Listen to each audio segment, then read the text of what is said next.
नमस्कार, मैं हूं डॉक्टर पार्थ और आज हम फिर से भक्ति काल को लेकर के जुड़ रहे हैं। तो इससे पहले कि हम इस टॉपिक पर बात करें, ये हम जान लेते हैं कि आज हम किस मुद्दे पर बात करेंगे। तो आज भक्ति काल का जो टॉपिक है वो है भक्ति काल का उदय और भक्ति काल के उदय के कारण। क्या कारण थे, क्या परिस्थितियां थीं उस समय, क्या ज़रूरतें थीं कि भक्ति काल का उदय हुआ तथा उसका विकास हुआ। ये भक्ति काल पे जो वीडियो है, ये भक्ति काल का 13वां वीडियो है। इससे पहले भक्ति काल पर 12 वीडियो अपलोड हो चुके हैं। वैसे तो ये भक्ति काल का पहला वीडियो होना चाहिए कि भक्ति काल की उत्पत्ति के क्या कारण थे, लेकिन अगर ये पहला वीडियो होता तो शायद भक्ति काल को आप उतनी बारीकी से नहीं समझ पाते जितनी बारीकी से अब आप समझेंगे।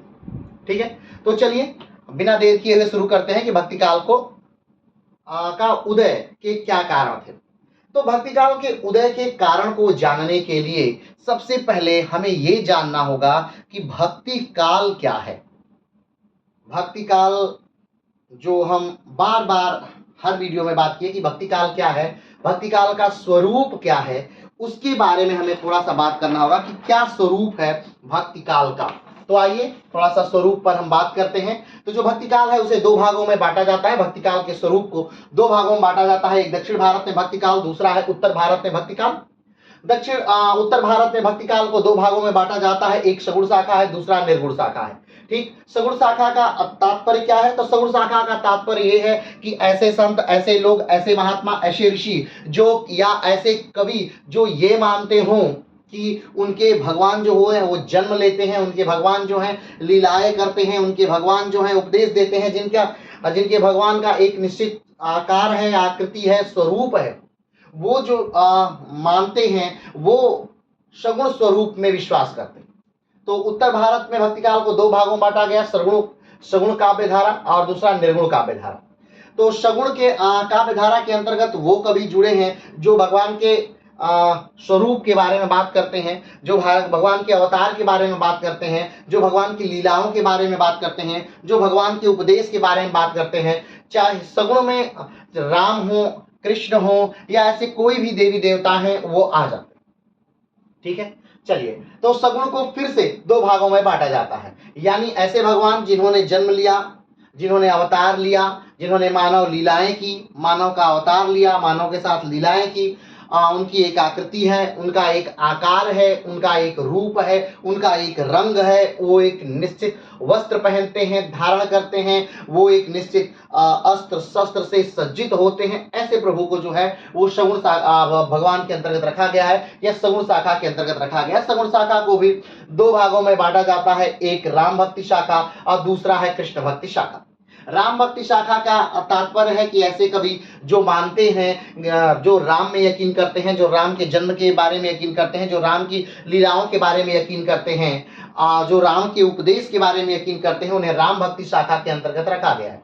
अगर देखा जाए, अगर हम एकदम प्राचीनतम चलें राम को लेकर के, तो हमें पता चलता है कि जो अलवार संत थे, ठीक, वो अलवार संतों ने कहीं न कहीं राम को स्वीकार किया था। और अगर देखा जाए तो कहीं न कहीं ये अलवार संतों की ही देन है भक्ति काल। कहा जाता है या माना जाता है कि अलवार संतों ने ही सबसे पहले इस भक्ति काल की नींव डाली थी। तो अलवार संत कौन है? तो जैसा कि हम बता चुके हैं कि अलवार संत जो हैं वो दक्षिण भारत में भगवान विष्णु को मानने वाले एक संत थे और वो तमिल भाषी थे। उनका जो क्षेत्र था वो तमिलनाडु वाला क्षेत्र था। और अलवारों की संख्या अगर देखे जाए कितने अलवार संत हुए, तो अलवार संत जो थे, अलवार संतों की संख्या 12 थी। उसमें जो एक थी वो महिला संत थी। तो इसी प्रकार अलवार संतों ने किसी प्रकार से राम भक्ति शाखा या यूं कहें तो वैष्णव विष्णु की भक्ति को स्वीकार किया था, और या फिर राम की भक्ति को कहीं न कहीं उसी समय प्रारंभ किया गया।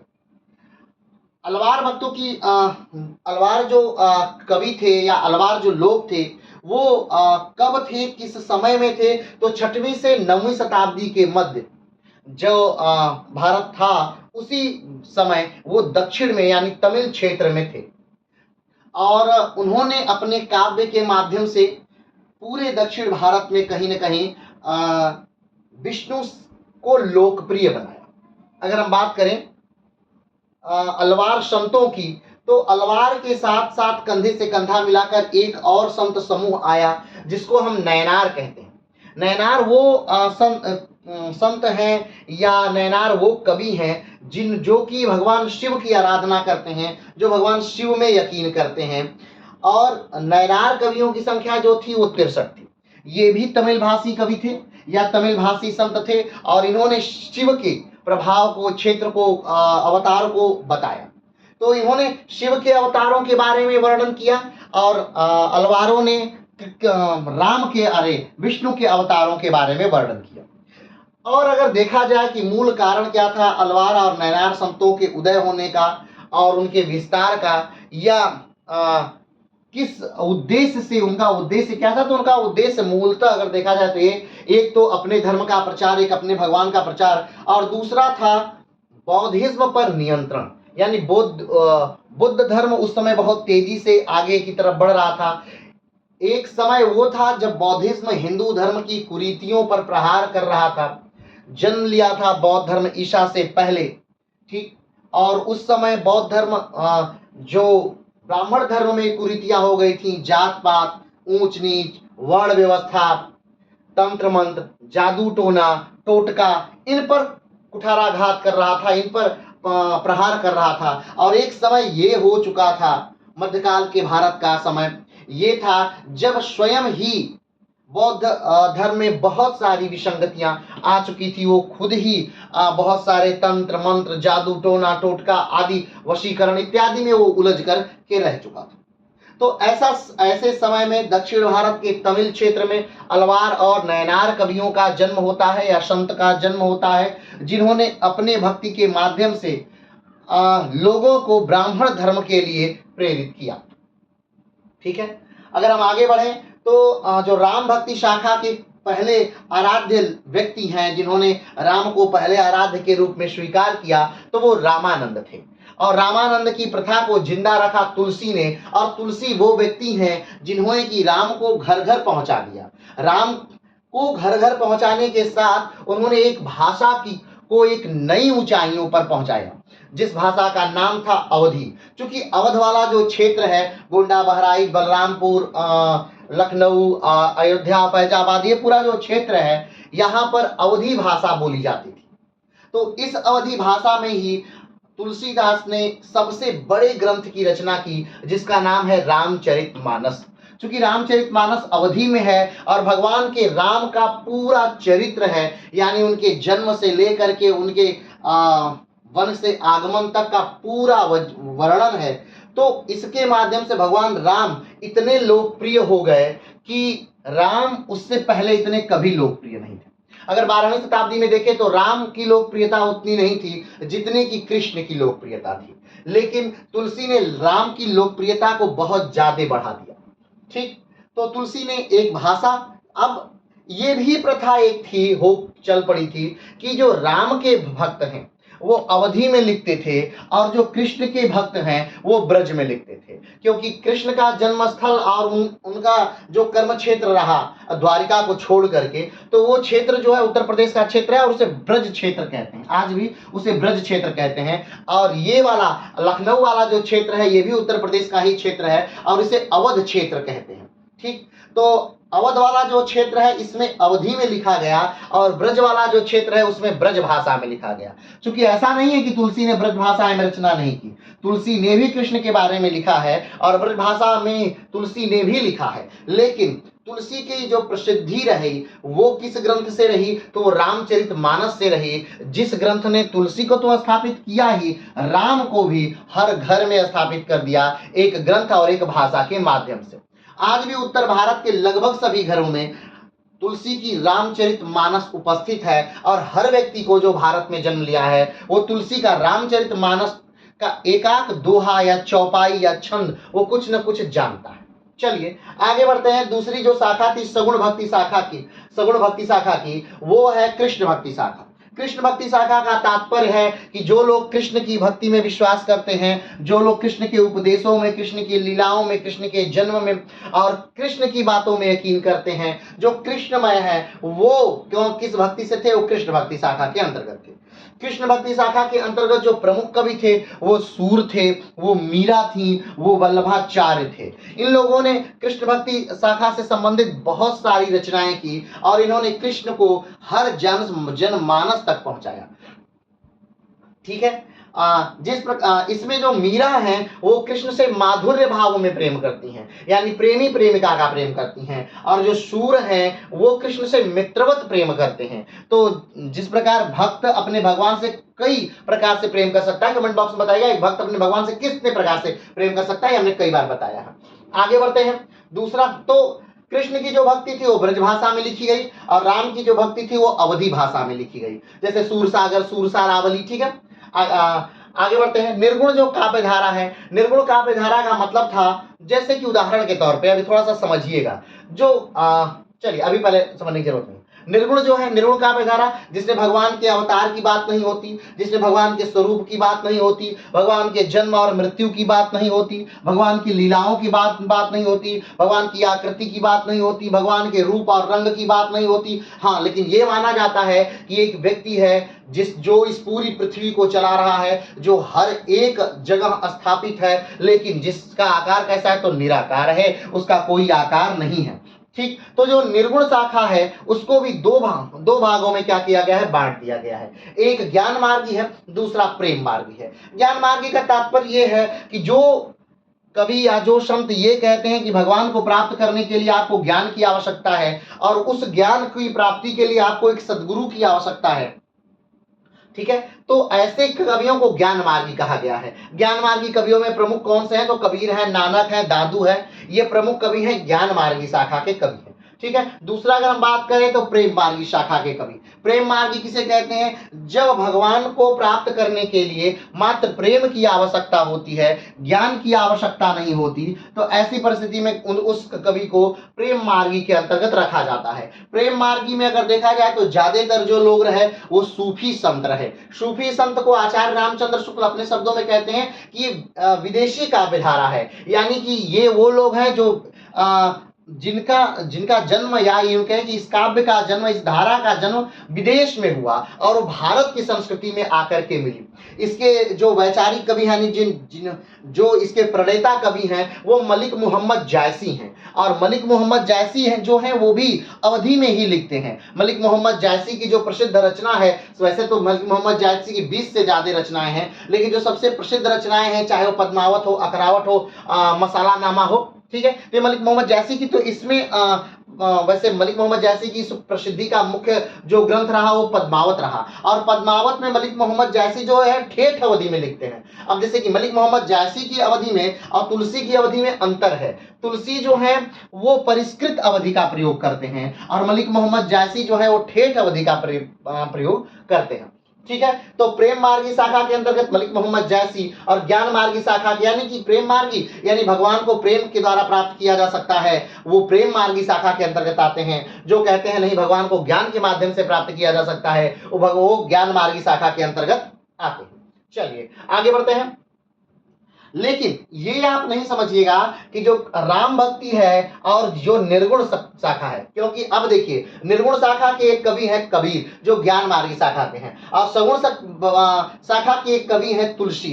तुलसी भी राम की पूजा करते हैं और कबीर भी राम की पूजा करते हैं। तुलसी के भी राम हैं और कबीर के भी राम हैं, लेकिन तुलसी के राम में और कबीर के राम में एक मुख्यतः अंतर है कि जो तुलसी के राम गुणों से भरे हुए हैं। क्या है वो? गुणों से भरे हुए हैं, उनमें बहुत सारे गुण हैं। लेकिन जो कबीर के राम हैं वो गुणातीत हैं, यानी उनके गुणों की व्याख्या ही नहीं की जा सकती, वो निराकार हैं। तो तुलसी के राम साकार हैं और कबीर के राम जो हैं वो निराकार हैं। ठीक है। तो आगे बढ़ते हैं। भक्ति दक्षिण भारत में भक्ति काल। दक्षिण भारत में भक्ति काल को भी दो भागों में बांटा गया है, एक निम्न वर्गीय भक्ति काल, दूसरा अभिजात्य वर्गीय भक्ति काल। निम्न वर्गीय भक्ति काल, निम्न वर्गीय भक्ति का स्वरूप या भक्ति आंदोलन जो निम्न वर्ग में फैला। निम्न वर्ग यानी ऐसा वर्ग जो जन साधारण का वर्ग था, यानी आम लोगों का वर्ग था, उसमें जो भक्ति फैली, भक्ति काल का जो भाव आया। आखिर बात आती है कि इस समय से पहले तक एक आम व्यक्ति, आम जनजीवन में रहने वाला व्यक्ति भक्ति काल से या भगवान से क्यों नहीं जुड़ पाया? तो उसका कारण, एक सबसे प्रमुख कारण ये रहा कि जो आम व्यक्ति रहा उससे भाषा का उस हिसाब का ज्ञान नहीं रहा। और हमारे जो सारे वेद रहे, हमारे जो सारे उपनिषद रहे, हमारे जो सारे पुराण रहे, हमारे जो सारी रामायण या महाभारत रही, वो सारे के सारे हमारे ग्रंथ जो भी रहे वो सब के सब संस्कृत में रहे। और जो भाषा संस्कृत थी वो बुद्ध के समय से ही आम जनजीवन की भाषा बदल चुकी थी। कभी प्राकृतिक आई, पाली आई, अब भ्रंश आया, ठीक है, हिंदी आई, मतलब धीरे धीरे भाषा बदल चुकी थी। और हम अभी भी उस अपने भगवान को उसी संस्कृत में ही क्या कर रहे थे, याद कर रहे थे। इसलिए भगवान एक आम व्यक्ति से क्या हो पा रहे थे, जुड़ नहीं पा रहे थे। हमारे राम एक आम व्यक्ति से नहीं जुड़ पा रहे थे। लेकिन जब भक्ति काल का समय आया तो उसमें क्या हुआ कि राम या भगवान आम व्यक्ति से जुड़े। और इसका कारण मुख्यतः यह था कि इस समय जो अनुवाद था, यानी जो शास्त्रों का अनुवाद था, पुराणों का अनुवाद था, गीता का अनुवाद था, उपनिषद का अनुवाद था, ये सारे अनुवाद हुए और उस आम बोलचाल की भाषा में हुए जो आम जनजीवन में बोली जाती है। इसके कारण से आम व्यक्ति भी उस भक्ति काल आंदोलन से जुड़ पाए। तो भक्ति काल आंदोलन जो निम्न वर्ग में फैला उसे भी दो भागों में बांटा जा सकता है, एक लिंगायत संप्रदाय और दूसरा महाराष्ट्र की का भक्ति आंदोलन। लिंगायत संप्रदाय यानी कि लिंगायत संप्रदाय वो संप्रदाय जो कि जहाँ जिसका प्रारंभ जो हुआ वो उत्तरी कर्नाटक से हुआ। कहाँ हुआ, तो उत्तरी कर्नाटक से हुआ। और आज भी उत्तरी कर्नाटक की लगभग 17% जो आबादी है वो क्या है, तो लिंगायत ही है। ठीक है, अगर देखा जाए तो लिंगायत जो है वो कहीं ना कहीं शैव धर्म से या शैव संप्रदाय से निकले हुए हैं। और लिंगायत के जो लोग हैं वो वेदों, उपनिषदों या ऐसी किसी भी चीज को नहीं मानते। वो अगर मानते भी हैं इनको तो इस रूप में स्वीकार करते हैं कि ये जो भी ग्रंथ हैं ये मात्र भगवान से जोड़ने के साधन है, ये साध्य नहीं है। ठीक, लिंगायत मंदिर में भी यकीन नहीं करते, वो मंदिर में भी नहीं जाते। हाँ, लिंगायत में भी दो स्वरूप है, बताइएगा कौन कौन सा। उसमें एक स्वरूप मंदिर को मानता है और उसने मंदिर का विकास भी करवाया, लेकिन दूसरे स्वरूप ने न मंदिर को मानता है और न उसने मंदिर का विकास कराया। लिंगायत संप्रदाय के लोग हमेशा अपने साथ एक नीले काले रंग का पत्थर रखते हैं। उस पत्थर पे वो गोबर से और मिट्टी से लेप लगाते हैं, तेल में लगा करके, ताकि वो गिरे तो फूटे नहीं। और उसी की आराधना दिन में 3 बार अपने बाएं हाथ में रख करके ध्यान लगाते हैं भगवान से। लिंगायत संप्रदाय मुख्यतः यह चाहता है कि वो भगवान से क्या हो जाए, जुड़ जाए, उसका भगवान में मोक्ष प्राप्त करना ही। जिस प्रकार से अगर देखा जाए तो सूफी का क्या उद्देश्य है जीवन का, तो वो सिर्फ मोक्ष फना हो जाना चाहते हैं। यानी सूफी का अगर मोक्ष अंतिम मार्ग क्या है, तो फना हो जाना। फना हो जाना यानी विलीन हो जाना, अपने आराध्य में क्या हो जाना, विलीन हो जाना। उनके आराध्य दिखते कैसे हैं उन्हें नहीं पता, उनका रूप क्या है, रंग क्या है उन्हें नहीं पता। क्यों? क्योंकि वो निर्गुण काव्य धारा के हैं, लेकिन फिर भी उनका उद्देश्य क्या है, फना हो जाना। उसी प्रकार जो लिंगायत संप्रदाय है उसका भी उद्देश्य है अपने भगवान में लीन हो जाना, मिल जाना। और उसका सबसे आसान तरीका ये मानते हैं नैतिकता, यानी आप अपना पूरा जीवन नैतिकता के आधार पर गुजारिए और आप अपने भगवान में क्या हो जाएंगे, तो विलीन हो जाएंगे। ठीक है, लिंगायतों के बनने के बाद भी उनको अगर देखा जाए तो उन्हीं की अवस्था में, उन्हें ध्यान की अवस्था में ही जमीन के नीचे दफना दिया जाता है। चलिए आगे बढ़ते हैं। निम्न वर्गीय स्वरूप को का अगला जो स्वरूप है वो महाराष्ट्र का की भक्ति आंदोलन है। यह भक्ति आंदोलन महाराष्ट्र के भक्ति आंदोलन से ही जन्म लेता है। अगर देखा जाए तो मराठा आंदोलन, क्योंकि महाराष्ट्र के जो संत थे उन्होंने अलग अलग ग्रंथों का मराठी में अनुवाद किया और इसकी वजह से जो भगवान थे या जो भक्ति थी वो आम जनजीवन तक, आम लोगों तक क्या हो सकी, पहुंच सकी। जैसे ज्ञानेश्वर हो, रामदेव हो, ये महाराष्ट्र के भक्ति आंदोलन के ही क्या है, तो गुरु रहे। चलिए दूसरा स्वरूप था दक्षिण भारत में भक्ति काल का, वो था अभिजात्य वर्ग। अभिजात्य वर्ग को भी दो भागों में बांट दिया गया, आचार्य आंदोलन, अलवार एवं नैनार आंदोलन। आचार्य आंदोलन का अगर ध्यान से देखा जाए तो आपको लगेगा कि आचार्य शंकराचार्य की पद्धति के विरोध में चलने वाला जो आंदोलन था वही आचार्य आंदोलन के रूप में जाना गया। क्योंकि आचार्य आंदोलन के अंतर्गत हम अद्वैतवाद को देखते हैं, हम आचार्य आंदोलन के विशिष्टाद्वैतवाद को देखते हैं, द्वैताद्वैतवाद को देखते हैं। यानी कि जब शंकराचार्य ने अपना सिद्धांत दिया अद्वैतवाद का, यानी कि एको हम द्वितीयो नास्ति, ना भूतो ना भविष्यति, यानी जो ब्रह्मा है वो मात्र एक है। शंकराचार्य कहते हैं कि जो ब्रह्म है वो मात्र एक है, वो अगर उनके सिवा आपको कुछ भी दिख रहा है तो वो सब का सब मिथ्या है। और क्या है, अज्ञानता है, इसके अलावा और कुछ नहीं है। यानी कि आपके अंदर, हर जीव के अंदर जो जीवात्मा है वो स्वयं क्या है, ब्रह्म है। यानी बस एक ही क्या है, ब्रह्म है, इसके अलावा यहाँ पर इस पृथ्वी पर कोई नहीं है। लेकिन शंकराचार्य के ना रहने पर बहुत सारे लोगों ने अलग अलग मत दिए, जैसे द्वैतवाद दिया गया, द्वैताद्वैतवाद दिया गया, विशिष्टाद्वैतवाद दिया गया। उसको हम आचार्य आंदोलन के अंतर्गत समझेंगे। अगला बढ़ते हैं, अलवार और नैनार संत। तो हमने बात की कि अभिजात्य वर्ग का ही एक स्वरूप था अलवार और नैनार संत। तो एक इसका प्रारंभ कहाँ कब होता है, तो वही 6वीं से 9वीं शताब्दी के मध्य प्रारंभ होता है। ठीक, 6वीं से 9वीं शताब्दी, यानी आप समझ सकते हैं कि हर्षवर्धन का जो काल है उससे प्रारंभ होकर के, हर्षवर्धन के पहले काल, थोड़ा सा पहले से ही प्रारंभ होकर के, और जैसे 647 में हर्षवर्धन की मृत्यु हो जाती है, और हर्षवर्धन की मृत्यु के साथ ही प्राचीन भारत क्या हो जाता है, समाप्त हो जाता है, और मध्यकालीन भारत क्या हो जाता है, प्रारंभ हो जाता है। और 1206 से तो भारत का पूरी तरह से नक्शा ही बदल जाता है, जब यहाँ पर गुलाम वंश की स्थापना हो जाती है, एक तरह से सल्तनत काल प्रारंभ हो जाता है। तो 1206 से लेकर 1526 तक यहाँ पर सल्तनत काल 5 राजवंशों के अंतर्गत चलता है, और 1526 में यहाँ पर क्या हो जाता है, तो मुगल काल की स्थापना हो जाती है बाबर के द्वारा। चलिए, अलवार और नैनार संत। अलवार कौन है, तो अलवार वो व्यक्ति जो कि भगवान विष्णु की पूजा करते हैं, और नैनार वो व्यक्ति जो भगवान शिव की पूजा करते हैं। तो नैनार भगवान शिव के अवतार और उनको मानने वाले लोग, अलवार और अलवार यानी भगवान विष्णु और उनके अवतारों को मानने वाले लोग अलवार के अंतर्गत आते हैं। ठीक है, चलिए, तो आज अब हम शुरू करते हैं भक्ति आंदोलन की उत्पत्ति के कारण, कि क्या कारण रहे कि भारत में एक निश्चित समय काल में भक्ति आंदोलन क्या हो सका, उत्पन्न हो सका, और धीरे धीरे पूरे भारतवर्ष के आम जनजीवन तक पहुंचा। भगवान अलग अलग रूपों में मानने वालों के हिसाब से उसके तक हर व्यक्ति के पास क्या हुए, पहुंचे। चलिए, तो पहला जो पॉइंट है कि किस तरह से प्रारंभ हो सका, तो पुराण परंपरा के से उद्भव। यानी माना जाता है कि जो पुराणों का रचना काल है कब तक पूरा हो जाता है, तो गुप्त काल तक पुराणों की सारी रचनाएं पूरी हो जाती हैं। कब तक, गुप्त काल तक। यानी कि कहने का तात्पर्य यह है कि पुराण एक साथ नहीं लिखे गए हैं।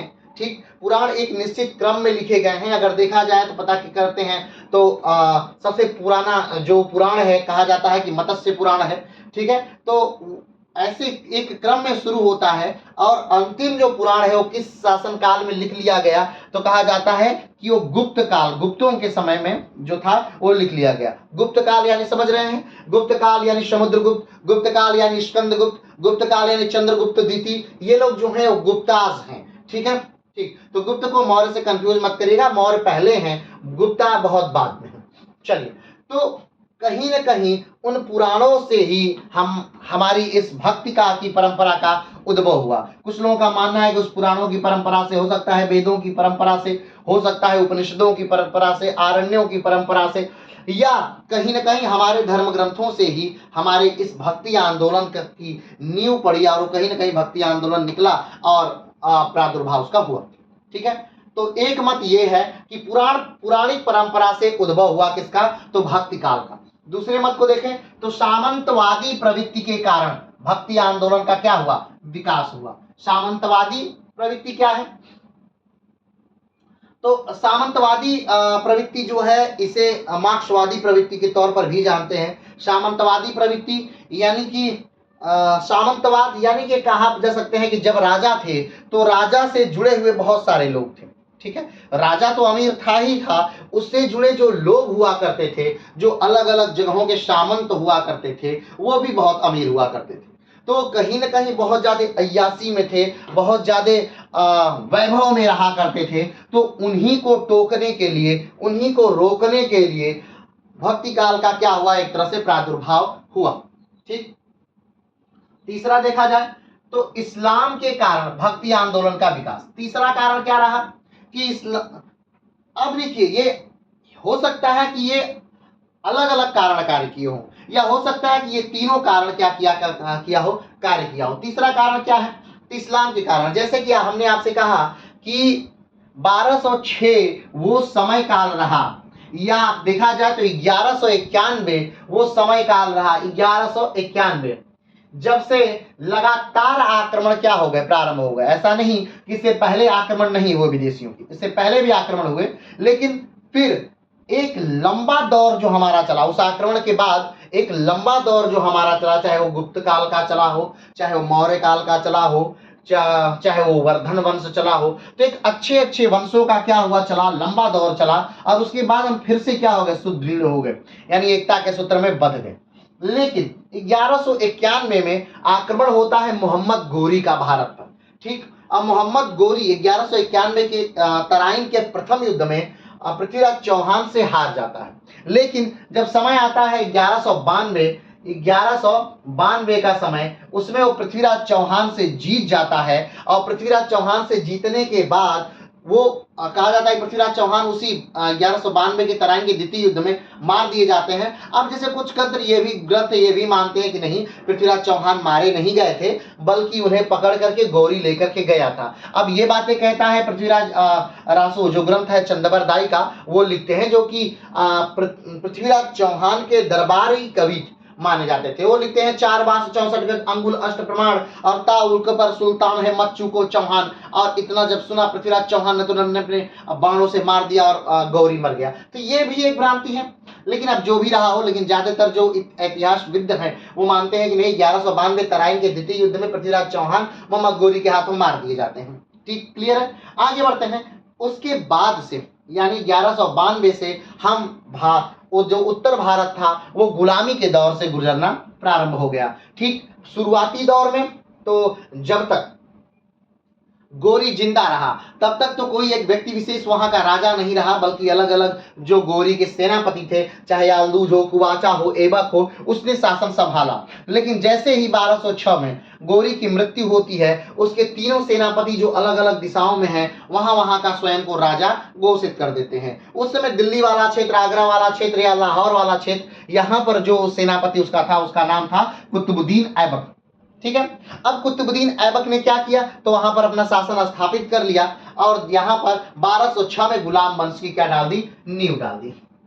क्या डाल दी, गुलाम वंश की नींव डाल दी 1206 में। अब 1206 से लेकर के लगातार ये वंश कब तक चलता है, तो 1290 तक चलता है। या यूं कहें तो ज्यों गुलाम वंश खत्म होता है, फिर खिलजी वंश आता है, खिलजी वंश के बाद फिर तुगलक वंश आता है, तुगलक वंश के बाद फिर सैयद वंश आता है, सैयद वंश के बाद फिर लोदी वंश आता है, और कहा जाए तो 1206 से लेकर के 1526 तक, तब तक 1526 तक, यानी कि जब तक बाबर का भारत पर आक्रमण नहीं हो जाता, या यूं कहे कि पानीपत का जब तक युद्ध नहीं हो जाता, तब तक ये सल्तनत काल चलता है। और इस दौरान लगभग दक्षिण भारत, आधे से ज्यादा दक्षिण भारत को भी अलाउद्दीन खिलजी द्वारा जीत लिया जाता है। इसी समय 1336 में दक्षिण भारत में एक नए राजवंश विजयनगर साम्राज्य की स्थापना होती है। इसी समय 1347 में भी कृष्णा नदी के ऊपर एक नए साम्राज्य की स्थापना होती है, जिसे बहमनी साम्राज्य कहते हैं। इसी समय जौनपुर वाले इलाके में सरकी साम्राज्य की भी स्थापना होती है। तो कई राजवंशों का उदय इसी समय एरा में हुआ था। तो कहा जाता है कि जब ये समय शासनकाल चला, तो इस समय जो आधिपत्य था शासन सत्ता पर लोगों का, उच्च वर्ग का, वो क्या हो गया, समाप्त हो गया। अब मुसलमानों की सत्ता में आने से सब लोग जो है थे भारतीय परंपरा के लोग, वो क्या हो गए, एक समान हो गए। तो ऐसे में जो निम्न वर्ग था उसे भी क्या मिला, अधिकार मिला कि वो भी कुछ कह सकता था, वो भी कुछ कर सकता था, वो भी गीता, पुराण, उपनिषद, वेद ये पढ़ सकता था। कारण कि जो ब्राह्मणों का प्रभुत्व था, ठीक है, इनके आक्रमण के कारण वो भारत में क्या हो चुका था, समाप्त हो चुका था। तो उसकी समाप्ति से ब्राह्मण वर्ग का जब आधिपत्य समाप्त हुआ, तब सारे वर्ग क्या हुए, उठे, और कहीं ना कहीं उस ज्ञान को उन्होंने भी क्या किया, लिया। और जब एक आम व्यक्ति ज्ञान को प्राप्त करेगा, तो आम लोगों तक ज्ञान क्या करेगा, वितरित करेगा। अब जैसे आप सोच सकते हैं कि जो कौन मीरा के गुरु हैं, ठीक है, मीरा के गुरु हैं, वो क्या है, वो एक जूता चप्पल सीते, यानी कि वो एक मोची है। अब आप सोचिए, और ये भी जो मीरा के विवादित वाली बात थी कि मीरा के पति की जब मृत्यु हो जाती है और जब उनके देवर राजा बनते हैं, तो उनकी मीरा से नहीं बनती। कारण ये था कि एक उच्च वर्ग की महिला एक निम्न वर्ग रैदास के पास यानी रैदास मीरा के गुरु हैं, और रैदास जो हैं वो रामानंद के शिष्य हैं। रामानंद के कुल 12 शिष्य हैं, और उनमें कई जो है वो निम्न जाति से भी हैं। जैसे रामानंद के जो शिष्य हैं उनमें कबीर भी हैं, उनमें धन्ना भी हैं, उनमें रैदास भी हैं, उनमें दादू भी हैं। ठीक है, तो ये बहुत सारे लोग उसमें क्या है, निम्न जाति के हैं। तो वो मीरा एक उच्च वर्ग की महिला होकर निम्न वर्ग के पास शिक्षा लेने जा रही हैं। तो ये किसका प्रभाव था, तो ये कहीं ना कहीं भक्ति काल का ही प्रभाव था, क्योंकि ब्राह्मणों का जो वर्चस्व था वो समाप्त हो गया था। शिक्षा एक धर्म तक या एक वर्ग तक सीमित नहीं रह गई थी, शिक्षा हर वर्ग तक पहुंच चुकी थी। तो शिक्षा के पहुंचने का एक और कारण क्या था, इस्लाम के उद्भव का कारण था। यानी इस्लाम के भारत में आने से, तुर्कों के भारत में आने से जो भगवान थे वो ब्राह्मणों से निकलकर हर वर्ग में क्या हुए, स्थापित हो सके। चलिए आगे बढ़ते हैं। पुराण परंपरा, पुराण लेखन गुप्त काल तक समाप्त हो गया। पुराण लेखन क्या हो गया, गुप्त काल। हमने बताया कि पुराणों की जितनी, पुराण कितने हैं, अगर हम बात करें तो पुराण कितने हैं, 18 पुराण हैं। भारतीय परंपरा में कितने पुराण माने जाते हैं, 18 पुराण हैं, जिनमें से गरुड़ पुराण है, मत्स्य पुराण है, नारद पुराण है, वायु पुराण है। ये सारे क्या है, पुराण हैं। कहा जाता है कि इन पुराणों को वेद व्यास ने लिखा था। ठीक, जो वेद व्यास हैं, जो वेद व्यास है, ये व्यास जो है एक उपाधि है, एक नाम नहीं है। आपको याद होगा कि कृष्णद्वैपायन वेद व्यास ने वेदों का विखंडन किया, यानी वेदों को विस्तारित किया, उसको लिखा। ध्यान रखिएगा, उस क्यों वेद जो है वो ब्रह्मा के मुख से बोले गए, तो उसकी उसे बस लिखने का कार्य किया था किसने, वेद व्यास ने। ठीक है, आपको पता होगा कि कृष्णद्वैपायन वेद व्यास ने ही महाभारत की भी रचना की थी, जिसमें 1 लाख श्लोक हैं। रामायण में 24,000 श्लोक हैं और महाभारत में 1 लाख श्लोक हैं। उसके बाद वेद व्यास की परंपरा हो गई थी। ठीक है, तो जो वेद व्यास की परंपरा थी, कहा जाता था उसी परंपरा ने इन पुराणों की क्या की थी, अलग अलग कालखंडों में रचना की थी। तो गुप्त काल तक ये पुराणों की पूरी रचना क्या हो गई थी, पूरी हो गई थी। आगे बढ़ते हैं।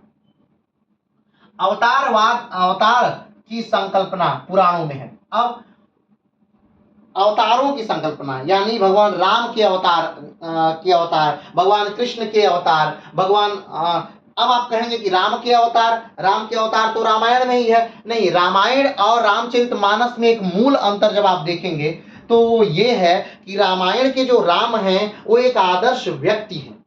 ठीक है, वो क्या है, एक आदर्श व्यक्ति हैं, एक मर्यादा पुरुषोत्तम है। लेकिन जो तुलसी के राम हैं, यानी रामचरितमानस के जो राम हैं, वो राम भगवान हैं, और वो अवतार लेकर के मानव जीवन जी रहे हैं। तो दोनों में, एक में एक मानव को उच्च दिखाया गया है, एक में भगवान का अवतार दिखाया गया है। ये मूल अंतर है रामायण और रामचरितमानस के लेखन में। ठीक है, तो अवतारवाद की संकल्पना कहाँ है, पुराणों में है। सामंतवाद में कैसे जन्म दिया भक्ति काल को, आगे बढ़ते हैं। क्या है सामंतवाद, दूसरा क्या कारण था, सामंतवाद ने किस प्रकार से जन्म दिया भक्ति काल को। तो जो मार्क्सवादी इतिहासकार लेखक हैं वो कहते हैं कि सामंतवादी परंपरा से भक्ति काल का जन्म होता है। सामंत भूमियों का दान करते थे, वेतन के बदले उन भूमियों पर कृषि करने के लिए जनजातीय समूह मुख्य समाज से जुड़ा। अब क्या कहा गया, कि सामंतवाद के कारण क्या हुआ, भक्ति काल का जन्म हुआ। तो अब क्यों सामंतवाद के कारण भक्ति काल का जन्म हुआ, तो उसका भी कारण था। कहा जाता था कि एक परंपरा चल पड़ी। वैसे तो ये परंपरा बहुत समय पहले से है, लेकिन मध्यकालीन भारत में ये परंपरा बहुत तेजी से चल पड़ी कि वेतन के बदले, जब राजा वेतन नहीं दे पाता था या सामंत वेतन नहीं देता था, तो वेतन के बदले लोगों को भूमि दे दिया करता था। क्या देता था, भूमि दे दिया करता था। किसी ब्राह्मण को भूमि दे दिया, किसी धर्म को भूमि दे दिया गया, या फिर किसी व्यक्ति विशेष को उसका वेतन नहीं दिया गया, उसको धर्म भूमि दे दिया गया, तो भूमि दे दिया जाया करता था। ठीक है, अब जब आप किसी को भूमि देंगे, किसी एक साधारण व्यक्ति को भूमि देंगे या सरकारी किसी कर्मचारी को भूमि देंगे, तो उस भूमि पर क्या करेगा, क्या वो स्वयं खेती कर पाएगा, स्वाभाविक बात है नहीं। उस भूमि पर वो स्वयं खेती नहीं कर पाएगा। तो जब उस भूमि पर वो स्वयं खेती नहीं कर पाएगा तो क्या उस भूमि को परती रखेगा, नहीं, उस भूमि को परती भी नहीं रखेगा। तब उस भूमि पर कार्य करने के लिए वो क्या करेगा, और निम्न जाति के लोगों से क्या करेगा, जुड़ेगा। तो जब निम्न जाति के लोग उस भूमि पर कार्य करने के लिए आएंगे तो कहीं न कहीं वो मुख्य धारा में क्या हो जाएंगे, जुड़ जाएंगे। तो जब निम्न जाति के लोग इसी प्रकार से बहुत सारे निम्न जाति के लोग क्या हुए, उठे और वो भूमि यानी कृषि करने के लिए मुख्य धारा में क्या हुए, जुड़े। और ये मुख्य धारा में जुड़ना ही कहीं न कहीं भक्ति का आंदोलन या भक्ति काल को क्या करता है, लादने का प्रमुख कारण रहा। यानी ये भी एक कारण रहा, सामंतवादी परंपरा भी।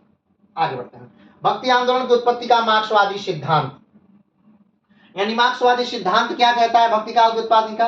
रामशरण शर्मा के अनुसार प्राचीन भारत के सबसे बेहतरीन लेखकों में, जिनकी किताबें बहुत बेहतर स्तर से पढ़ी जाती है यूपीएससी में, यानी कहा जाता है कि अगर आप रामशरण शर्मा का प्राचीन भारत नहीं पढ़े हैं और बिपिन चंद्रा का आधुनिक भारत नहीं पढ़े हैं और ठीक है, तो आप इतिहास नहीं जानते। आप क्या नहीं जानते हैं, आप इतिहास नहीं जानते हैं। तो रामशरण शर्मा और डी कौशाम्बी के अनुसार, ठीक है, भक्ति आंदोलन की उत्पत्ति का मार्क्सवादी सिद्धांत के कौन देता है, रामशरण शर्मा के अनुसार और डी कौशाम्बी के अनुसार। क्या कहते हैं ये, आर एस शर्मा के अनुसार पूर्व मध्यकाल में एवं मध्यकाल में सामंतवादी प्रवृत्ति का परिणाम था। डी कौशिक भी यही बात कहते हैं। सामंत और दास के बीच समर्पण के भाव को उत्पन्न कराने के लिए भक्ति काल का प्रारंभ हुआ। अब देखिए, एक तो कहा गया भक्ति काल का प्रारंभ कैसे हुआ, तो जब सामंतवादी परंपरा में जमीनों पर खेती करने के लिए हम क्या हुए, निम्न वर्ग पर आश्रित हुए, तो वो वर्ग जो था वो क्या हुआ, वो जुड़ा किससे, मुख्य धारा से जुड़ गया। और दूसरा कारण कैसे, सामंतवादी प्रवृत्ति दूसरा कारण कैसे हुई, तो डी कौशाम्बी कहते हैं कि सामंत और दास के बीच समर्पण, जैसे कि एक सामंत है और एक दास है, तो वहां पर समर्पण का भाव, यानी कि दास समर्पित रहे किसके प्रति, अपने सामंत के प्रति, अपने राजा के प्रति। तो उस भाव को उत्पादित करने के लिए, उस भाव को बनाए रखने के लिए क्या हुआ, तो भक्ति काल का जन्म हुआ। जिस प्रकार से हनुमान क्या है, तो भगवान राम के दास है। हनुमान क्या है, भगवान राम के दास हैं। तो इस परंपरा को क्या करने के लिए, बनाए रखने के लिए कहा जाता है कि भक्ति काल का एक तरह से जन्म हुआ। आप देखिए, अलग अलग विद्वानों का, अलग अलग इतिहासकारों का अलग अलग मानना है। अब बस आपको ये बातें पता होनी चाहिए ताकि आप अपनी विचारधारा बना सकें। आगे बढ़ते हैं। धार्मिक आंदोलन का जो प्रारंभ हुआ वह सामंत और दास के रिश्ते को मजबूत करने के लिए हुआ था, ताकि श्रवण के भाव को एक धार्मिक स्वरूप प्रदान किया जा सके। या शंकराचार्य के दर्शन के विरोध में जो दर्शन चले उसे ही भक्ति आंदोलन कहा गया। अब कुछ लोगों ने यह भी कहा कि आप जानते हैं कि 7वीं शताब्दी के मध्य केरल में एक बच्चे का जन्म होता है। 8 वर्ष की उम्र में जब वो बच्चा है तभी उसने वेदों को कंठस्थ कर लिया है और वो अपनी माँ से सन्यासी बनने की आज्ञा मांगता है। माँ उस आज्ञा को मना कर दे, यानी कि उसके आग्रह को मना कर देती है। एक दिन जब वो बच्चा नदी में स्नान कर रहा है, अपने घर के पास की नदी में स्नान कर रहा है, उसी समय एक मगर उसका पैर पकड़ लेता है। वो चिल्लाता है, माँ बचाने में विवश है, बचा नहीं पा रही है। तब वो बच्चा कहता है कि माँ आप मुझे बस सन्यास की आज्ञा दे दीजिए, ये मगर मुझे छोड़ देगा, अन्यथा की स्थिति में मगर मुझे खा जाएगा, तो मैं बचूंगा नहीं। माँ अब मजबूरी में क्या करती है, तो आज्ञा दे देती है कि ठीक है तुम जाओ और सन्यास ग्रहण करो, बस मेरी एक बात मान लेना कि जब मैं मरूं तो तुम आकर तुम ही दाह संस्कार मेरा करना। शंकराचार्य मान लेते हैं और वहां से शंकराचार्य निकलते हैं उत्तर भारत की तरफ, और कहा जाता है मध्य प्रदेश में ओमकारेश्वर में शंकराचार्य ज्ञान प्राप्त करते हैं विष्णुपाद के सानिध्य में, और 4 साल यानी 12 वर्ष तक वहां रहते हैं। उसके बाद अपने गुरु के आदेश से वो काशी की तरफ आते हैं, काशी में कुटिया बना के वो रहते हैं। फिर उसके बाद कहा जाता है काशी में ही चांडाल के रूप में भगवान शंकर उनसे मिलते हैं और उनको उत्तर भारत जाने के लिए कहते हैं, यानी बद्रीनाथ जाने के लिए कहते हैं। वो बद्रीनारायण जाते हैं। कहा जाता है बद्रीनारायण में ही उनकी मुलाकात वेद व्यास से होती है और वेद व्यास उनको पहला बार वो भाष्य वहीं पर, अपनी पहली किताब जो है भाष्य पर, वो वहीं पर लिखते हैं शंकराचार्य। फिर वेद व्यास के आदेश पर वो वापस आते हैं और कुमारिल भट्ट से शास्त्रार्थ के लिए कहते हैं। कुमारिल भट्ट उस समय जो है वो अग्नि स्नान कर रहे हैं, क्योंकि वो अपने जो उनके गुरु हैं, कुमारिल भट्ट के जो गुरु हैं वो उनको हरा दिए हैं। और कुमारिल भट्ट इस बात से बहुत उदास हैं, क्योंकि अपने गुरु को शास्त्रार्थ में पराजित करना बहुत बुरी बात है। तो इससे कुमारिल भट्ट बहुत उदास हैं और वो शंकराचार्य से कहते हैं कि देखिए इस समय मैं आपसे शास्त्रार्थ नहीं कर सकता, हाँ, मेरा एक शिष्य है मंडन मिश्र, आप उसके पास चला जाइए, आप उससे शास्त्रार्थ करिए। शंकराचार्य मंडन मिश्र के पास जाते हैं, उनसे शास्त्रार्थ होता है। 15 दिन के लगातार शास्त्रार्थ के बाद मंडन मिश्र हार जाते हैं, लेकिन मंडन मिश्र की पत्नी भारती कहती है कि देखिए, कोई भी व्यक्ति तभी हारा माना जाता है जबकि उसकी पत्नी भी ना हार जाए। क्यों? क्योंकि पुरुष और पत्नी आधा आधा है, यानी अर्धनारीश्वर हैं। तो जब तक पत्नी भी ना हारे तब तक एक व्यक्ति पुरुष की हार नहीं मानी जाती। क्योंकि शंकराचार्य जो हैं वो अविवाहित हैं, और जो भारती हैं उनसे विवाह उपरांत 4 क्रियाओं के बारे में प्रश्न पूछती हैं, और शंकराचार्य मौन धारण करके अपना सर नीचे कर लेते हैं, जिससे शंकराचार्य की हार मानी जाती है। उसके बाद की कथा है कि शंकराचार्य उस हार से प्रभावित होते हैं, फिर से दक्षिण भारत जाते हैं, केरल के राजा के शरीर के अंदर घुसते हैं और फिर से वो ज्ञान अर्जित करते हैं और वापस आकर भारती को हराते हैं। ठीक है, तो शंकराचार्य ने अपने जीवन में एक मत दिया, अद्वैतवाद। शंकराचार्य ने कहा, अब ये अद्वैतवाद वैसे तो इसलिए दिया गया था ताकि उस समय जो भारत में अनेक पंथ संप्रदाय निकल पड़े थे, अनेक पंथ निकल पाए थे, उन सबको एकता के सूत्र में बांधा जा सके। लेकिन कहीं ना कहीं उन्होंने कहा कि अद्वैतवाद यानी एक, सिर्फ एको हम द्वितीयो नास्ति ना भूतो ना भविष्यते। ठीक है, ब्रह्म सत्य जगत मिथ्या, ब्रह्मो देवो ना पर, यानी सिर्फ ब्रह्म ही क्या है, सत्य है, पूरा जगत जो है वो क्या है, वो मिथ्या है। ठीक है, और इसके अलग जो भी कुछ आपको अगर दिखाई देता है तो वो सब क्या है, भ्रम है, माया है, अज्ञानता है। ठीक, उन्होंने तो शंकराचार्य की इस मत की वजह से क्या हो गया, तो भगवान की जो पूजा थी, उपासना थी, वो कम हो गई। कारण कि जब शंकराचार्य ने ये कह दिया कि तुम ही भगवान हो, यानी हर जीव के अंदर एक जीवात्मा रहती है, और वो जो आत्मा है वही क्या है, वही ब्रह्म है, यानी हर जीव क्या हो गया, ब्रह्म हो गया, तो पूजा उपासना किसकी आदमी करे। लेकिन जब शंकराचार्य की मृत्यु होती है तो कई प्रकार के ब्राह्मण निकलते हैं या कई प्रकार के संत महात्मा निकलते हैं, तो वो द्वैतवाद देते हैं, विशिष्टाद्वैतवाद देते हैं। तो इन्हीं से एक परंपरा चल पड़ती है, और वही कहीं ना कहीं क्या है, भक्ति काल के रूप में जन्म लेती है। तो ये भी एक मत है कि शंकराचार्य के विरोध में जो परंपरा चल पड़ी थी वही भक्ति काल है। ठीक है, तो वैसे तो भक्ति काल का जन्म कहा जाता है तो अलवारों के समय में हो गया था। फिर देखा जाए भक्ति काल तो शंकराचार्य के समय से चला। फिर देखें भक्ति काल तो लगातार फिर उसके बाद अलग अलग संतों ने उसको अलग अलग राज्यों में उसको आगे बढ़ाते रहे। चलिए आगे बढ़ते हैं। भूमिदान की परंपरा सातवाहन के समय से हमने बात की थी कि जो सामंत थे वो जो भूमि दान करते थे, या जो राजा थे वो भूमि दान करते थे अपने किसी अधिकारी, अपने किसी कर्मचारी या ब्राह्मण या किसी धर्म को। तो ये भूमि दान की जो परंपरा थी कब से चल रही है, तो सातवाहनों के समय से चल रही है। सातवाहनों के समय से क्या चल रही थी, भूमि दान की परंपरा चल रही है। ठीक है, तो ऐसा नहीं कि मध्यकालीन भारत में ही ये जो भूमिदान की परंपरा थी वो चलने लगी, नहीं, ये बहुत पहले से चल रही थी। हाँ, लेकिन मध्यकालीन भारत में भूमिदान की परंपरा तेज हो गई, हर चीज के बदले ही भूमिदान कर दिया जाता था। चलिए आगे बढ़ते हैं। गुप्त काल में भूमिदान वेतन के बदले दिया जाता था। गुप्त काल में कब दिया जाता था, वेतन के बदले दिया जाता था। आगे बढ़ते हैं। मार्क्सवादी इतिहासकार क्या कहते हैं भक्ति काल पर। मार्क्सवादी इतिहासकार यानी रामशरण शर्मा क्या कहते हैं, डीडी कौशाम्बी क्या कहते हैं, या इनके जैसे अनेक लोग जो मार्क्सवादी परंपरा को मानते हैं वो क्या कहते हैं भक्ति काल पर, उनकी बात ले लेते हैं। धार्मिक आंदोलन की उत्पत्ति सामंतवादी चरित्र को मजबूत करने के लिए किया गया। ठीक है, धार्मिक आंदोलन की उत्पत्ति किस लिए किया गया, सामंतवादी चरित्र को मजबूत करने के लिए, जिसके बारे में हम बात कर चुके हैं, ताकि सामंत और दास के बीच एक निश्चित क्रम बना रहे, सामंत अपने आप को मजबूत समझ सके और दास ये मान सके कि मेरे जो प्रभु हैं ये सामंत, ऐसा रिश्ता बनाने के लिए, ये मेंटेन करने के लिए ही भक्ति काल का क्या हुआ, प्रारंभ हुआ। आगे बढ़ते हैं।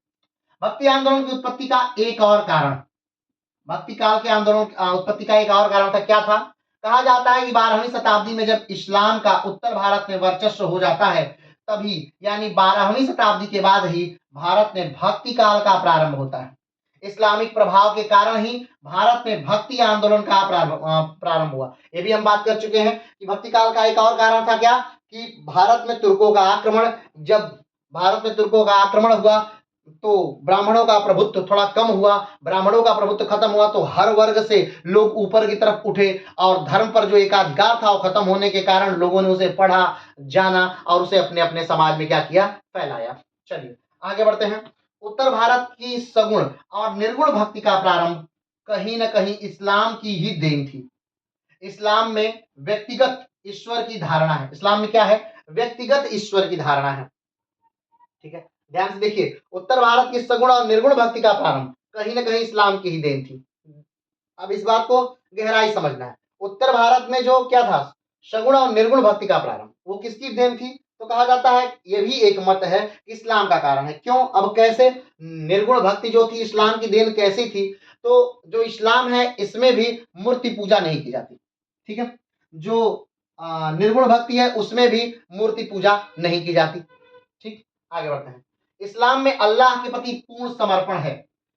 ठीक, सगुण परंपरा का जन्म इन दोनों विशेषताओं के कारण इस्लाम में अल्लाह के प्रति पूर्ण समर्पण है, सगुण परंपरा का जन्म हुआ। दक्षिण भारत में आचार्य परंपरा एवं अलवार नयनार,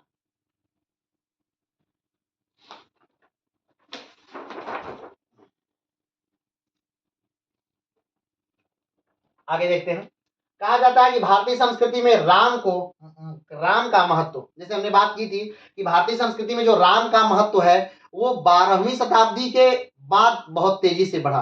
ठीक है, और खास तौर पे राम का महत्व कब बढ़ा? तो राम का महत्व बहुत ज्यादा तब बढ़ गया जब हमारे समाज में तुलसी आए। यानी अकबर के समय काल से कहा जाता है कि तुलसी थे और उस समय से राम का वर्चस्व बहुत ज्यादा हो गया। उससे पहले अगर देखा जाए तो राम उतने प्रभावी नहीं थे हमारे समाज में। ठीक है, इस्लाम की तीसरी विशेषता यह है कि इस्लाम मूर्ति पूजा का विरोध करता है। ठीक है, इस्लाम जो है वो क्या है? तो इस्लाम निराकार रूप को पूजता है। किसको मानता है? निराकार रूप को मानता है। और निर्गुण शाखा जो है वो भी निराकार रूप को मानती है। इस्लाम जो है वो मूर्ति पूजा का विरोध करता है। निर्गुण शाखा भी जो है वो भी मूर्ति पूजा का क्या करती है? विरोध करती है। ठीक है, विरोध इस्लाम में तीसरी विशेषता यह है कि इस्लाम मूर्ति पूजा का विरोध करता है और इसी तरह निर्गुण शाखा के अंतर्गत भी मूर्ति पूजा का विरोध किया गया। इस्लाम जात प्रथा में विश्वास नहीं रखता। इस्लाम क्या था? जब इस्लाम, हम देखिए, हम ये उस समय की इस्लाम की बात बता रहे हैं जब इस्लाम का जन्म हुआ था। उसके बाद ध्यान रखिएगा, जैसे जैसे धर्म कोई पुराना होता जाता है, जब धर्म का जन्म होता है तो वो धर्म किसी किसी कुरीति के कारण जन्म लेता है। ठीक, किसी धर्म विशेष में कोई कुरीति थी, किसी धर्म विशेष में कोई आडंबर था, किसी धर्म विशेष में कोई ढोंग था। उस कुरीति, ढोंग, आडंबर, मिथ्याचार को दूर करने के लिए एक नए धर्म का जन्म होता है और जैसे जैसे वो धर्म पुराना होता चला जाता है वो सारी बुराइयां फिर से उस धर्म में आती चली जाती हैं। जिस प्रकार से बौद्ध धर्म का जब उदय हुआ था, ठीक, तो बुद्ध ने स्वयं कहा कि मूर्ति पूजा ना करें, यानी मुझे भगवान मानकर मुझे पूजना छोड़ दीजिएगा, मुझे नहीं पूजिएगा। ठीक, लेकिन बुद्ध के मरते ही क्या होता है? चतुर्थ बौद्ध संगति होती है। ठीक, और चतुर्थ बौद्ध संगति में क्या कर देते हैं? तो चतुर्थ बौद्ध संगति में बौद्ध धर्म को ही तोड़ देते हैं, यानी बौद्ध धर्म को तोड़कर दो शाखाएं बना देते हैं, एक हीनयान और एक महायान। ठीक, हीनयान में क्या करते हैं? तो भगवान बुद्ध की मूर्ति पूजा नहीं है, बुद्ध की मूर्ति पूजा का निषेध है। और महायान में क्या है? तो बुद्ध की मूर्ति पूजा की जाती है महायान के द्वारा। इसी प्रकार जैन धर्म में भी है कि जैन धर्म को भी दो भागों में तोड़ दिया गया, एक श्वेतांबर, एक दिगंबर। इस्लाम को भी दो भागों में तोड़ दिया गया, एक शैव, एक सुन्नी। ब्राह्मण को भी कई भागों में तोड़ दिया गया था, शक्ति के रूप में, गणेश के रूप में, शिव के रूप में। ठीक है, तो बहुत सारे रूप, विष्णु के रूप में, इसे भी बहुत सारे रूपों में तोड़ दिया गया था। लेकिन शंकराचार्य जब आते हैं तो इस सारे को फिर से एकता के सूत्र में क्या करते हैं? बांध देते। चलिए, तो इस्लाम जाति प्रथा में विश्वास नहीं रखता। जब इस्लाम का प्रारंभ हुआ था उस समय इस्लाम में जाति प्रथा नहीं थी और जो निर्गुण शाखा है वो भी जाति प्रथा में विश्वास नहीं रखती है। और इसी प्रकार भक्ति काल की कविताओं द्वारा भी जाति प्रथा और मूर्ति पूजा का विरोध किया गया है। ठीक है, आगे बढ़ते हैं। इस्लाम छुआछूत की अवधारणा को नहीं मानता। ठीक, इस्लाम क्या करता है? छुआछूत की अवधारणा को नहीं मानता है, ऊंच नीच की अवधारणा को नहीं मानता है, जात पात की अवधारणा को नहीं मानता है। और इसी प्रकार जो निर्गुण शाखा है, यानी भक्ति काल की सगुण और निर्गुण दो शाखा है, तो जो निर्गुण शाखा है वो भी ऊंच नीच को नहीं मानता, छुआछूत को नहीं मानता, भेदभाव को नहीं मानता। ठीक है, इस्लाम भी छुआछूत की धारणा को नहीं मानता और निर्गुण परंपरा भी छुआछूत के या ऊंच नीच के या वर्ण व्यवस्था, जाति प्रथा के भेदभाव को नहीं मानते। अगर मानते तो नानक, रैदास और कबीर जैसे लोग इतने उच्च कोटि के संत नहीं हो पाते, क्योंकि कबीर एक जुल्हा थे। कबीर क्या थे? एक जुल्हा थे, जो रैदास एक नीच जाति से थे, तो वो एक उच्च कोटि के संत होना संभव नहीं था। आगे बढ़ते हैं। इस्लाम कर्मकांड पर विश्वास नहीं करता। देखिए, कर्मकांड यानी ढोंग, पाखंड, आडंबर, इस पर क्या करता है? विश्वास नहीं करता। जैसे कि यज्ञ कराना, हवन कराना, कुछ ऐसा कुछ भी ढोंग पर, किसी प्रकार का पाखंड पे यकीन नहीं करता। और ठीक जो निर्गुण शाखा है वो भी ढोंग पर, मिथ्याचार पर विश्वास नहीं करता। जैसे स्वयं कहते हैं, कबीर कहते हैं कि काकर पाथर जोर के मस्जिद लयो बयां बनाए, ताचड़ मुल्ला बाग दे क्या बहरा हुआ खुदाए। कहते हैं कि भगवान जो अल्लाह है वो चींटियों के चलने के पैरों की आवाज से उन्हें पता चल जाती है, वो आवाज वो सुन लेते हैं। और आप उतने ऊंचे पर चढ़ करके इतने जोर जोर से चिल्ला रहे हैं, आप किसको क्या कहना चाहते हैं? सेम वही कबीर हिंदू धर्म पर कटाक्ष या ब्राह्मण धर्म पर कटाक्ष करते हुए कहते हैं कि पाथर पूजे हरि मिले तो मैं पूजूं पहाड़, और घर की चकिया कोई न पूजे जाको पी खाए संसार। यानी कि अगर एक छोटे से पत्थर को पूजने से हमें भगवान हरि मिलते हैं, यानी भगवान प्राप्त होते हैं, तो मैं बड़े से पहाड़ को ही न क्यों ना पूजूं, मुझे बड़े से भगवान मिलेंगे। और जो घर की चक्की है, जिसे पूछ कर, जिसे जिसके पीसने से, जिसको पीस करके आटा उसमें से निकाल करके पूरा संसार खा रहा है, उसकी पूजा कोई नहीं कर रहा है। ठीक है, आगे बढ़ते हैं। इस्लाम कर्मकांड पर विश्वास करता है, कर्मकांड पर विश्वास नहीं करता। निर्गुण परंपरा भी कर्मकांड पर विश्वास नहीं करती। ठीक, आगे बढ़ते हैं। इस्लाम रूढ़िवादिता में विश्वास नहीं करता। रूढ़िवादिता यानी जो परंपराएं चली आ रही हैं उसी को मानने। उस समय इस्लाम, अब देखिए, अब ये चीजें, अब उस समय के इस्लाम में, इस्लाम के इस समय के इस्लाम में भी अंतर हो गया। पहले का जो इस्लाम था वो ये था कि रूढ़िवाद में विश्वास नहीं करता था, लेकिन आज का जो इस्लाम है वो रूढ़िवादिता को ही मानता है। यानी कि वो स्वयं अब अपने बताए हुए 700 साल पहले, 500 साल पहले की जो बातें हैं उसी को मान रहा है। लेकिन उस समय का इस्लाम क्या था? रूढ़िवादिता को नहीं मानता था। तो जो निर्गुण ब्रह्म है वो भी क्या कर रहा है? रूढ़िवादिता को नकार रहा है। ठीक है, बात समझ रहे हैं? तो अब देखिए, निर्गुण ब्रह्म में या निराकार शाखा में और इस्लाम में कितनी समानताएं हैं, चाहे वो, चलिए आगे बढ़ते हैं। इस प्रकार रूढ़िवाद में विश्वास नहीं करता। इसी प्रकार निर्गुण परंपरा भी रूढ़िवादिता में विश्वास नहीं करता। इसमें यह बात पूरी तरह सिद्ध हो जाता है कि इस्लाम के कारण ही भारत में भक्ति आंदोलन का प्रारंभ हुआ। ठीक, इससे क्या सिद्ध होता है कि इस्लाम के कारण ही भक्ति का आंदोलन का क्या हुआ, या निर्गुण शाखा का क्या हुआ, विकास हुआ, प्रारंभ हुआ। क्योंकि निर्गुण शाखा में जो प्रेम मार्गी है उसमें सारे सूफी ही जुड़े हैं। सूफी से मतलब यानी कि वो सारे लोग क्या थे? इस्लामिक थे, जिन्होंने ये कहा, जो भारतीय पुराणों से, ग्रंथों से इनकी चीजों को निकाल करके गाते हैं और भक्ति का क्या करते हैं? प्रचार करते हैं। चलिए आगे बढ़ते हैं। भारत में तीसरी नगरी क्रांति 12वीं सदी के बाद हुआ, तुर्कों के आने के बाद। यानी तीसरी नगरी क्रांति जो हुई थी, कब हुई थी? आप कमेंट बॉक्स में बताइएगा कि भारत में पहली और दूसरी नगरी क्रांति कब हुई थी। यानी नगरी क्रांति का अर्थ है कि नगरों में विकास। हमने पिछले वीडियो में कई बार बताया है प्राचीन भारत में कि क्या है? नगरों का विकास। तो नगरों का विकास जो भारत के पहले और दूसरा चरण था, वो कौन सा चरण था? तीसरी जो नगरी क्रांति थी वो तो 12वीं सदी के बाद हुई, यानी 12वीं सदी में हुई। लेकिन इससे पहले क्या क्या हुआ था? इससे परिवहन का विकास होना प्रारंभ हुआ। परिवहन का विकास प्रारंभ हुआ, मुद्रा का विकास प्रारंभ हुआ, शिल्प कला का विकास प्रारंभ हुआ। यानी कि 12वीं सदी में जब क्या हुआ, नगरी क्रांति आई, तो इस समय परिवहन का विकास प्रारंभ हुआ, मुद्रा का विकास प्रारंभ हुआ, नगरों का विकास प्रारंभ हुआ, लोग नगर में बसना प्रारंभ कर दिए। इन विदेशियों के आगमन से भारत का जो निचला तबका था वह भी मूल धारा में आया, और जिस प्रकार पंडितों का वर्चस्व था वह खत्म हुआ। यही मूल कारण था भक्ति आंदोलन के आने का। ठीक, एक तरह से कि इस्लाम के आने से ही, अब आपने देखा कि इस्लाम में और निर्गुण शाखा में कितनी समानता है। इस्लाम में भी मूर्ति पूजा नहीं मानते, ठीक, निर्गुण शाखा में भी मूर्ति पूजा को नहीं मानते। ठीक, इस्लाम में भी भगवान के निराकार यानी कि बिना किसी रूप की पूजा करते हैं, यानी निराकार रूप की पूजा करते हैं। और जो निर्गुण भक्ति शाखा है उसमें भी भगवान के निराकार रूप की पूजा करते हैं। क्लियर है? ठीक, इस्लाम में भी ऊंच नीच का भेदभाव नहीं मानते, और निर्गुण में भी ऊंच नीच का भेदभाव नहीं मानते। इस्लाम भी रूढ़िवादी नहीं था, और निर्गुण भक्ति शाखा भी रूढ़िवादी नहीं था। ठीक है, इस्लाम में भी जात पात का भेद नहीं था, और उसमें भी यानी निराकार ब्रह्म में भी, निर्गुण शाखा में भी ऊंच नीच का भेदभाव नहीं था।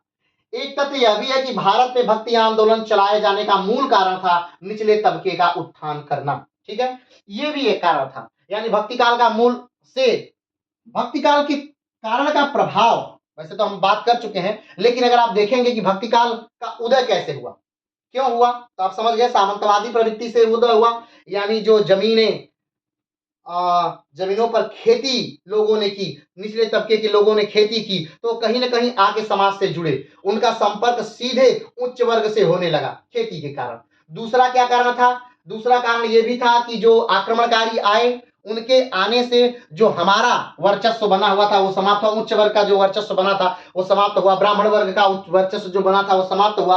और उनका वर्चस्व जब समाप्त हुआ तो उससे क्या फर्क पड़ा? उससे फर्क ये पड़ा कि जो निचले तबके की जातियां थी वो भी ऊपर की तरफ उठी और वो भी मुख्य धारा से क्या हुई, जुड़ी। उन्होंने भी वेदों, पुराणों, उपनिषदों का ज्ञान प्राप्त किया और अपने वर्ग तक उन्होंने क्या किया, उन्होंने भी फैलाया।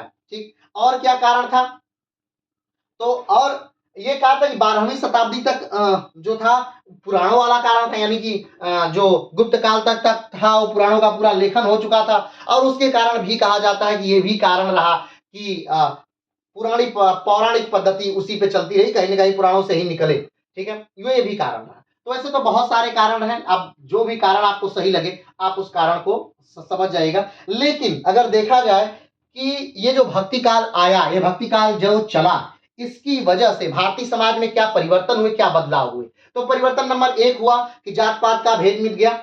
ठीक, ऊंच नीच का भेद मिटा। बहुत हद तक नारियां मीरा की वजह से घर से बाहर निकली। मीरा को जो गांधी जी है वो प्रथम सत्याग्रही कहते हैं। क्या कहते हैं? प्रथम सत्याग्रही। यानी उन्होंने मौन होकर ही समाज का पूरा विरोध झेला, लेकिन किया वही जो वो चाहती थी।